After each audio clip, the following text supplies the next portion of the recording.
नमस्कार, आप देख रहे हैं सारा सुखनंगर और मैं हूं आपका जितेंद्र भदौरिया। 2025 के सीजन की बरसात आज सबसे ज्यादा देखने को मिली है।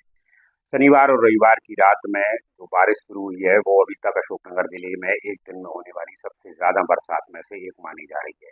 बीते 24 घंटे यानी सुबह रविवार को 8 बजे तक के जो आंकड़े हैं उसके हिसाब से अशोकनगर जिले में अब तक ये बारिश लगभग 2.7 मिलीमीटर के आसपास है। जो सबसे ज्यादा चंदेरी में 3.5 और ईसागढ़ में सबसे कम 2.2 मिलीमीटर के आसपास नापी गई है। इसके अलावा अशोकनगर और मंगौली में भी लगभग 2.5 मिलीमीटर के आसपास बारिश हो गई है। ये सरकारी आंकड़ों के अलावा मौसम विभाग ने अगले 24 घंटों में अशोकनगर जिले में भारी बारिश की चेतावनी जारी की है।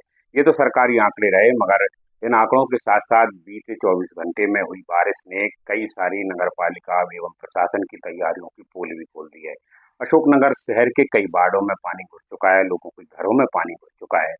लगभग जितनी भी जल संरचनाएं हैं वो लबालब भरने की स्थिति में है। अशोकनगर का तुलसी सरोवर तालाब एक दिन पहले ही छरार के रूप में बाहर निकल चुका था। अब इसका जो विसर्जन कुंड बनाया गया था उसमें से भी पानी बाहर निकल गया है। अमाई डैम की छरार जो लोगों के लिए सबसे ज्यादा आकर्षण की केंद्र थी, उसके आसपास भी पानी लगभग टकराने लगा है। और जिस तरह से मौसम विभाग ने जो जारी की है चेतावनी, अगर उस तरह से बारिश होती है तो उम्मीद की जा रही है कि अगले 1-2 दिन में अमाई तालाब की छरार भी चल जाएगी। सबसे ज्यादा जो नुकसान देखने को मिल रहा है वो किसानों को देखने को मिल रहा है। कई जगह से इस तरह की खबरें हैं कि किसानों के खेत में पानी भरा हुआ है, निकासी के न होने के कारण यहाँ पर फसलें गलने की स्थिति में हो गई हैं। सोयाबीन एवं मक्के की फसल को इससे नुकसान होने की संभावनाएं बताई जा रही है।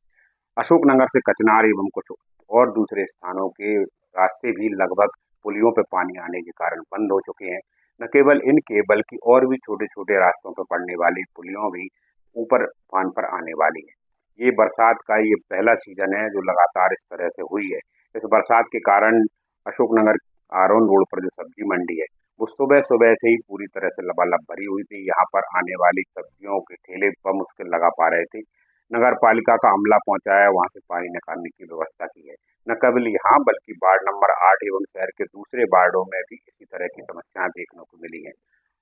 ये स्थिति न केवल जिला मुख्यालय की है बल्कि पूरे जिले में लगभग बरसात के बाद यही हालात बने हुए हैं। सबसे ज्यादा जो बारिश हुई है वो चंदेरी क्षेत्र में हुई है और यहाँ के डैम जो राजघाट डैम सबसे बड़ा डैम इस जिले का माना जाता है, उसको लेकर भी ये माना जा रहा है कि लगातार हुई बारिश के कारण इसमें भी पानी की संख्या लगातार बढ़ती जा रही है और अगले कुछ घंटों में यहाँ की गेट खोले जाने की संभावनाएं जताई जा रही है।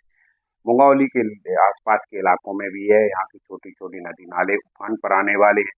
कैथन नदी में संभावित बाढ़ को देखते हुए लोगों ने अपनी एहतियातन व्यवस्था कर ली है, क्योंकि लगातार 24 या इससे ज्यादा घंटे हुई बरसात के बाद बहादुरपुर कईयों बार टापू के रूप में देखने को मिला है।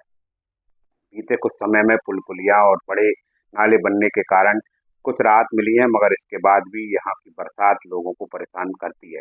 अशोकनगर जिले भर में बीते कुछ वर्षों से लगातार बारिश के मौसम में इस तरह की चीजें सामने आती हैं, मगर जिला मुख्यालय सहित और अन्य स्थानों पर जिस तरह बारिश के मौसम में परेशानियां होती हैं उसके कारण प्रशासन और नगरीय प्रशासन के लोग कई बार लोगों के निशाने पर आ जाते हैं। यही अशोकनगर में आज हुआ है। जब पानी निकासी की व्यवस्था ठीक नहीं हो पाई तो लोगों ने नगर पालिका प्रशासन को इसके लिए जिम्मेदार ठहराया है।